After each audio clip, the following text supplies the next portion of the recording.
Welcome to the Throttle Up Leadership Podcast. Our theme for 2025 is the future of work. Meaning is the new money.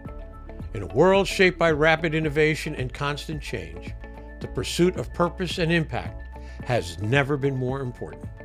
I'm Dr. John Dentico, your host, bringing over 30 years of experience in leadership, strategic thinking, and purpose-driven innovation. Here, we tackle the pressing challenges of our time, from the rise of artificial intelligence to the growing need for meaning in the workplace. Together, we'll uncover how leaders can ethically integrate AI to enhance decision-making and keep humanity at the heart of their organizations. Remember, amidst all the technological advancements, in the end, it's always about the people. This podcast is your resource for actionable tools, thought-provoking discussions, and inspiring stories. It's time to go beyond leadership development and focus on leadership impact, creating workplaces where people thrive, innovation flourishes, and meaning truly becomes the new currency. Thank you for joining me on this journey. Now, let's throttle up and dive into today's episode. Hello again, and welcome to the Throttle Up Leadership Podcast. I am your host, Dr. John Dentico. With me today is Richard Reid. Richard Reid is a psychologist, high-performance coach, and former chief people officer turned trusted advisor to leaders in the world's most high-stakes environments.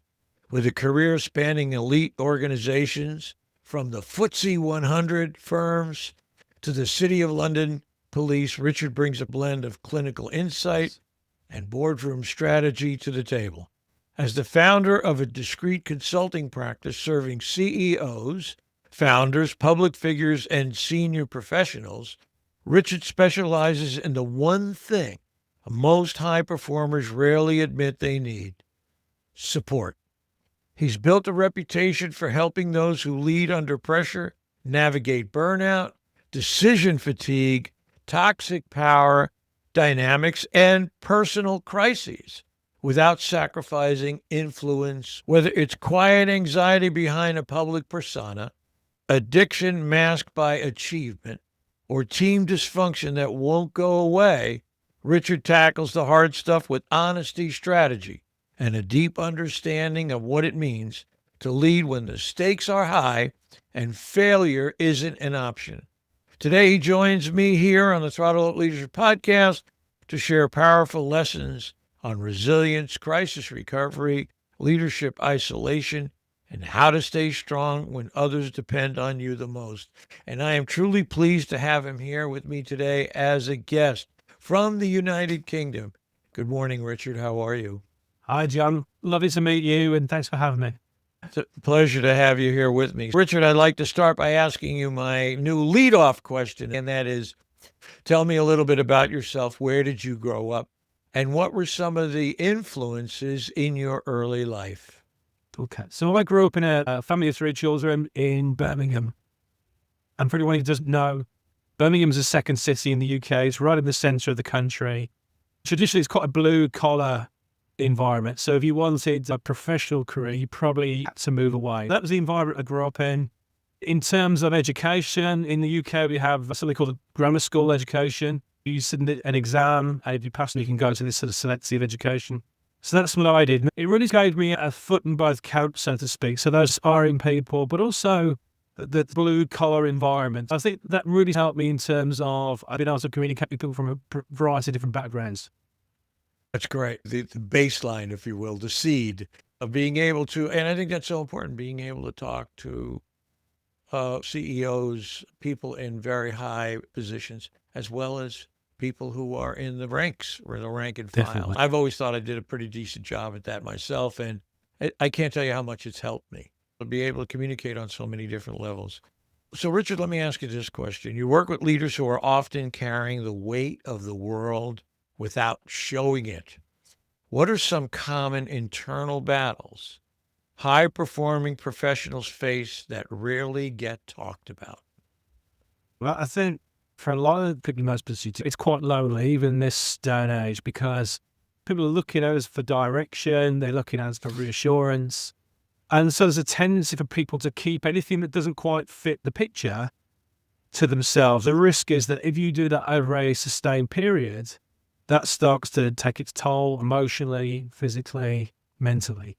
And it can lead to lots of other difficult behaviors as well. So we're talking things like drinking too much, not sleeping properly, not exercising, and starting to run the risk of not being emotionally connected with things as well. One of the risks is if we are in difficult situations for a sustained period, we start to normalize that. We start to lose sight of how we used to be. People get to a point where they think, well, how did I end up here? But it's not an overnight thing. It's that gradual drip effect of pressure, not verbalizing that, and eventually not connecting with it at all. It's interesting. I can't tell you how many guests I've had on the podcast, and one of the subjects that comes up a lot is vulnerability. There's a certain power in vulnerability. Many of the people you work with are so reluctant to show that vulnerability. I'd love to get your ideas about that. Do you think it's important at some point for senior leaders in organizations to show some level of human vulnerability? Yeah, I think you've hit the nail on the head there. I fully agree with that. I think there's a variety of reasons why people don't want to show that vulnerability. I guess, it's offered a male trait that actually I'm okay. You kind of shoulder it, you take it on the chin.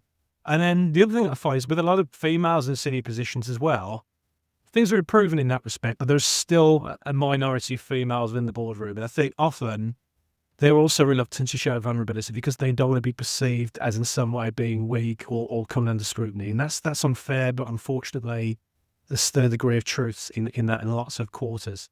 And go back to your point, I think vulnerability is massive. I think vulnerability in terms of reaching out for support, but also vulnerability in terms of creating psychological safety for people. People look to us as leaders to set the tone for how things are, to establish the culture. And if we are not acknowledging fallibility, it makes it far harder for people to acknowledge their fallibility as well. And this can affect people in lots of different ways. It could be around mental health. It could be about not understanding something. It could be about being overwhelmed with work. It could also be about volunteering ideas that don't fit with the prevailing norm. When we don't open ourselves up to the fact that we don't know everything, we start to exist in an echo chamber. Number two, we inhibit the ability for innovation to thrive within our organization. So there are lots of reasons why vulnerability can be good. It's not necessarily vulnerability in terms of laying yourself completely bare, but it's sometimes say, well, I don't understand. I'm grappling with this, or this is something that I've had to deal with. Normalizes those experiences for people, and it gives them an opportunity to speak more freely about what's going on for them, and that's massive. I've had several guests on, and we've talked about certainty. The job of a CEO, the job of senior leaders, as it has existed, is to be certain, to have a level of certainty. They know what's going on. We have the information. This is what people need to do. Yet, in the world we live in today, certainly the after effect of COVID, the loss in many respects of institutional trust, and certainly in the rapid development of artificial intelligence, I think the notion of certainty is being pulled away from people because we're launching with this level of complex change into the future. And I've said this before, I'd love to get your reflection on this.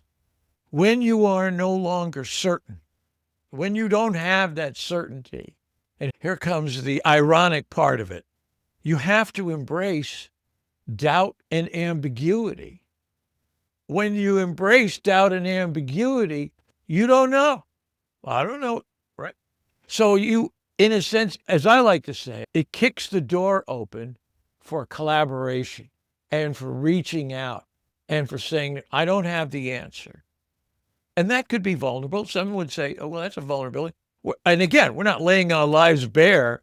We're just saying, I don't have the answer, but maybe we could work together to find the answer, learn our way to the answer. I'd love to get your reflection on that. Yeah, I fully subscribe to that. I think it's great to have qualified opinions, but it's really important that we're not too certain about things because then we tend to fit the evidence to suit our belief. A great proponent of the idea of curiosity. This goes hand in hand with this idea of innovation. That actually, what else could be going on here? Or I've got a view, but I'm interested to see what you think. So it is about collaboration. When we don't have that, then actually your succession plans aren't great. Your innovation isn't great. And also, as we've said, people don't speak up when they have different views. What you tend to find is that people start to disengage. I think even if we consider other people's opinions and ideas, even if we reject those, as long as we do that in a respectful way, that can still be engaging. Fallibility. Right. I agree. And I think the level of rapid change is such that no one person can master all the knowledge. So true. The other thing I've mentioned before is meaning is the new money. And people are searching for meaning more than just a paycheck. And I've interviewed people from all over the world, from India, Romania, Australia, the UK, Canada. I can't name them all. I was on with the first Saudi to complete the Ironman, Al Walid. And we all agree, this is what people are searching for, this level of a sense of meaning, that I matter, that I want to have impact in the things that I do. And if you don't make a space for them, if you don't open the opportunity for them to do something meaningful, chances are they may not be with you for a long time. They may say, I need to go someplace else. My value system and the value system in the organization don't match. Any thoughts on that from you, Richard? Yeah, I've seen that time and time again. I've experienced that firsthand myself. You disengage and then quite often you might decide to ultimately leave. So you take all that knowledge, all that enthusiasm with you. And it's often the people who aren't the people that you want to stay, who are the ones that stay because it's the path of least resistance for them. I think it's dangerous. One of the things I always try to encourage within organizational culture is this idea of continuous learning. Learning as a collective, but also as individuals. What can I learn from you? Or even just opening myself up to the possibility you might have something I want to consider. As you say, no one person has all the knowledge, and we're constantly challenging our beliefs and our certainty, even if it's only to become more confident in those existing beliefs. That is how we continue to grow. That's how organizations continue to grow. And it's really that knowledge which is the true riches of most organizations in this day and age. Yeah, I agree. Not to do that will be competing. I mean, you take a company that's got a level of vulnerability, let's say it that way, where the CEOs and senior people are welcoming people to be part of the decision-making processes. You may be in a foot race with someone in a Mercedes going down the road because they're adapting to change. The organization moves as it needs to in order to adapt to these complex changes. Look at AI. People say it's changing rapidly. Every 6 hours, you get up in the morning and everything's changed. Oh, this is new. We have a new piece that we added to it now. Oh, now I can do video graphics where it wasn't able to do it yesterday. So it's going to be a rather interesting competitive environment for organizations who don't open, who don't accept, or don't embrace doubt and ambiguity in order to invite the capability of so many people to work together to move the organization forward. What do you think about that? I fully agree. I'd add to that the idea of self-reflection as well. I said, organizations often are about being busy. You're measured on being busy, not necessarily on outputs and growth. And self-reflection is really important. It's really important in terms of learning from things. Why did something go well? What can we build on from that? What can we replicate? What didn't go well? A lot of organizations shut down failure. They don't talk about it. They don't acknowledge it, or they chastise people for it. When you incorporate that within the learning process, that's really helpful. But more than that, you started off today's conversation by mentioning resilience. I think self-reflection is a really important part of resilience as well. Taking stock. What can I learn from today? What have I moved forward today? Sometimes we're working on very lengthy projects and it's hard to discern how we're moving things forward. Even just recognizing small movements gives us a sense of momentum, but also achievements.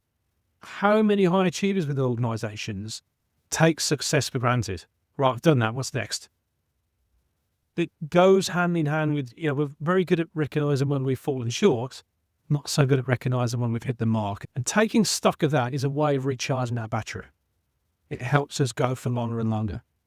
Yeah, I absolutely agree. I think it's a profound idea. Sometimes when I'm working on something, I have to be with it for a bit.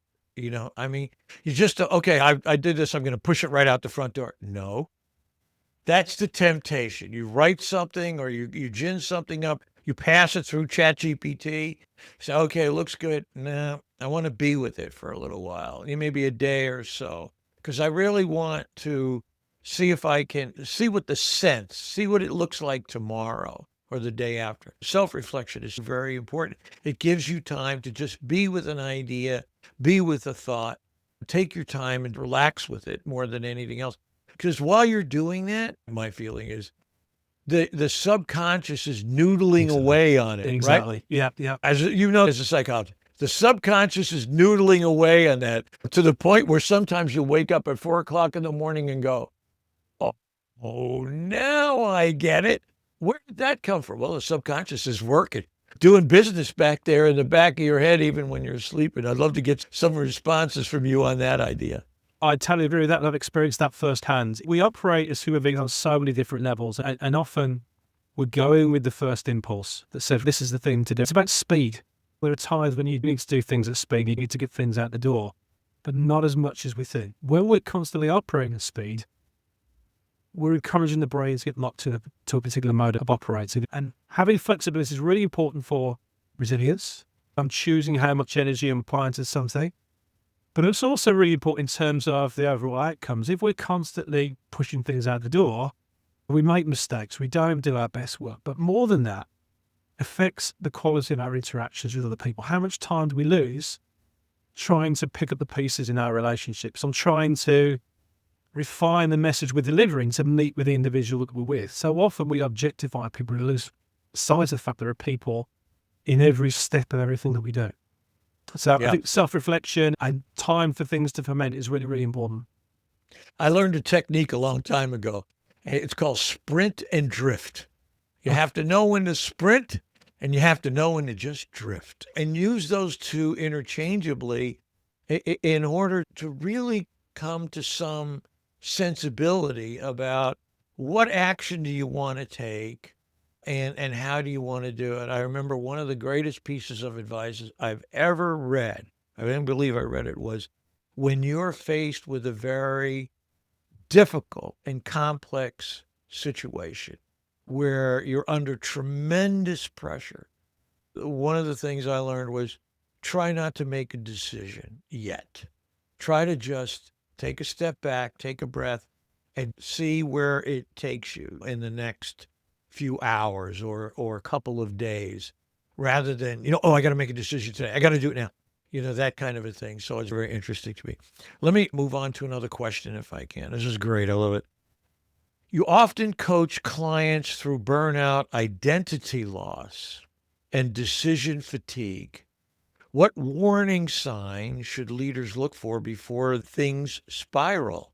And how can they intervene early? Interesting question. I think some of it ties in with what we've just spoken about. I think some of it is creating space for you to register the impact that things are having on you. And again, if you're operating at pace all the time, and particularly if you are very conscious about delivering to other people, it's very easy to lose sight of your boundaries, and it's very easy to lose sight of the impact that things have on you. When we start to register the impact that things have on us, it gives us an opportunity to start to think about how we might set different boundaries, or how it is that we might reconfigure our diary. Even if we've got to do everything that we're already doing, there are lots of things in a particular day that sap our energy, cause us stress. It might be individuals, it might be certain tasks. When we start to register the impact that things have on us, we can say, well, I'm going to move some of these things around. There's quite a few things on a Monday, for instance, that sap my energy. How can I move some of those for later in the week and bring some things in that lift the energy up? Doing this, it can often feel like we're losing sight of the work, but it keeps you in a better place to do quality work, to give to other people. And I often use the analogy of when you're on an aeroplane, you get sort of that pep talk about your oxygen mask. You've got to put your own mask on to be able to help other people. Yeah, I agree. I also think about the idea of delegation. We've been talking about delegation for 50 years. At least that's as far back as I remember. And there comes a time when you have to delegate. You have to say, look, I may have to offload this piece to someone else I trust who can handle it. I'll help them gather through it. And you take that level of stress and responsibility off your shoulders. I have often thought, it's so interesting to have you here today. that the pressure we put on single decision makers, the CEOs, is inhumane. It's inhumane. And it fed into this little one-liner that I have that says, leadership really is what people do together. Leadership is this collective movement of people moving together. And it rolls right into this notion of meaning again. How can people be part of the decision-making processes? Because when you take that stress off, you move some of it away, hopefully a good deal of it, and put it on the shoulders, recognizing from a managerial perspective, you have the ultimate responsibility. When you move part of that over to other people to help you through it, now you can take a step back, take a breath, and really do some much more critical, if I could call it that, evaluation of, hey, we're on the right path. We're going down the right road here. I feel good about this. And I've got so much energy now that I'm feeding off the energy of the people in the room. So I'd love to get your perspective on that as well. Fully agree. Offloading some responsibilities gives us more opportunities to high value work, the work that most employed to do as senior leaders. Offloading is also an opportunity to develop other people. And I think where it often falls down is that people give responsibility to other people, and it's very much a zero-sum equation. So they give them things, and they think that's not the way it needs to be, or let me show you how to do it, and they end up doing it for them. And it feels almost like more effort than it would be to do it yourself. But I think people have got to look at it as a process and investment, that actually when you are trying to develop people, when you are trying to hand responsibility to other people, yes, it might be a bit of front-loaded effort, but if you coach people in the right way, it reaps benefits in the longer term. It makes people engaged. It means the gap between you and the people becomes smaller. And for me, that's a really important part of leadership. It's not just about making the decisions. It's how you bring other people with you. The more people are invested in what you're doing and they understand it, the more unified the team is and the less taxing it is for you as a leader. I agree. One of the analogies I've been using lately comes from Star Wars. So in the sense that we've spent the last 60 or 70 years raising a generation of Jedi Knights, right? CEOs of companies are, in effect, Jedi Knights. We pray that they brandish their light sword whenever there's a problem and vanquish the problem, and we move on. And I have started to think a lot about the idea that maybe this person at the top doesn't need to be a Jedi Knight anymore. They need to be more like Yoda. So they're creating the next generation of Jedi Knights who someday will become Yodas. What did Yoda do? The facilitator, the trainer, the one who presented challenges to Luke and to the other Jedi Knights. Sure, he was a brave and courageous warrior as well, we saw in the later movies. But the idea is that his job was to bring people in and teach them the power of the Force. And so I think that CEOs today really have to see themselves more like Yodas than just being the ultimate Jedi Knight. I'd love to get your reflection on that. First of all, I love that. I'm a big fan of Star Wars. I always love a Star Wars analogy. I fully agree. You can't be all things to all people, so you do need to coach people. One of the things I notice is that when people often come to senior leaders for advice, senior leader feels obliged to give the advice there and then. And the risk with that is not only it takes you away from your own focus, but it doesn't teach people to be more resourceful. If we give people a response straight away, they're not managing their own anxiety and not using their own resourcefulness. Quite often I find when people come for advice, it's because they don't trust their own judgment. It's almost, I'm feeling anxiety and I need to get rid of this anxiety. I'm coming to you straight away. So sometimes training people to manage that anxiety by deferring your intervention can be quite useful. Even if you could see somebody there and then say, well, I'm telling them something at the moment. How about we meet this afternoon when I've got more time to listen to what you've got to say? So you're still being helpful, but you're deferring that intervention. Or even asking them, what have you tried so far? So implicitly you'll say, you need to do something before you come to me. I think a lot of the time, this is why people don't develop the confidence. Actually, we're more resourceful than we realize. It's only when we are put into challenging situations with guide rails around it that we realize who we are and what we're capable of. And I think this is sometimes why when people go into more senior roles, they feel that sense of being an imposter. Very, very interesting. Yeah, I mean, because that whole perspective of leadership, the traditional leadership perspectives, has been really about heroes. They're the hero. You're my hero. You've got to solve this problem. And the answer is, I don't know if I can solve the problem today. In this world that we live in, we need all of us here. Everybody's on the team. There's a naval expression that I love called a rising tide lifts all boats. The whole idea is you have to be a rising tide. You have to give way to a rising tide so that you have so many ideas, so many people, so many brains working on the issues, and you become a facilitator of the energy and direct it towards a specific goal or strategic perspective. So I think that's so important. And again, this is something that I believe in my heart of hearts we're going to have to change in order for organizations to at least stay abreast of the level of change that we're experiencing right now. It's just running away. And no one person can, in effect, do that. Any thoughts on that? I agree with that. I think increasingly there's more of a squeeze on senior leaders because they're being asked to do more. They expect that they need to do more. And I think it's almost about becoming the conductor of the orchestra. How do you channel all those energies in a way that allows people to grow, but also alleviates some of the pressure on you?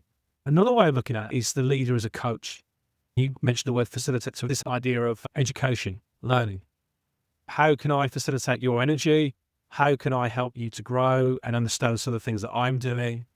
And I think as we start to do that as well, it creates more empathy for our positions as leaders. As we're letting people have more insight into things that we do, people have more acceptance and understanding of what we do. And I think it's very easy to lose sight of the fact there's a human being beneath all the things that go on. Sometimes having more insight into that means give people a bit more credit, a bit more allowance.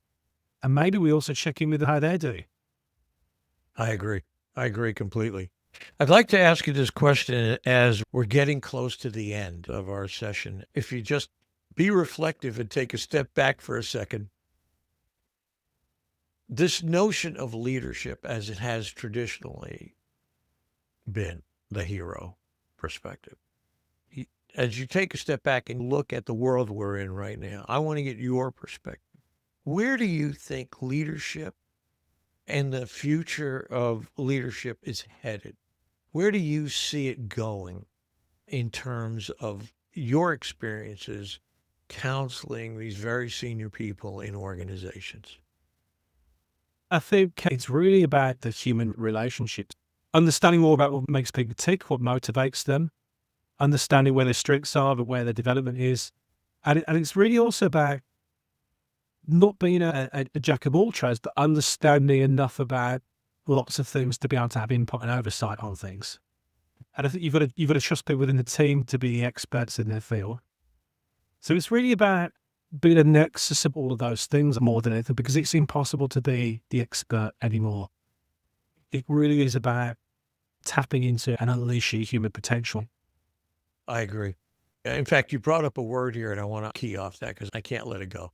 And that is the importance of trust in organizations. Why don't you talk about that for a couple of minutes? How important do you think trust is, trust building in organizations? Massively important. And I think lots of organizations claim that they've got it, but that's not my experience of working in organizations and alongside organizations. It depends on where you are in the organization. I talk a lot about the idea of psychological safety. And psychological safety is really how much do I think you genuinely care about me? And I think there's lots of organizations and leaders who make this sort of grandiose gestures, but they're intermittent and they're inconsistent. And I say to people, it's not just about those big gestures. It's how people interpret you in everyday interactions. Do you walk past them in the corridor?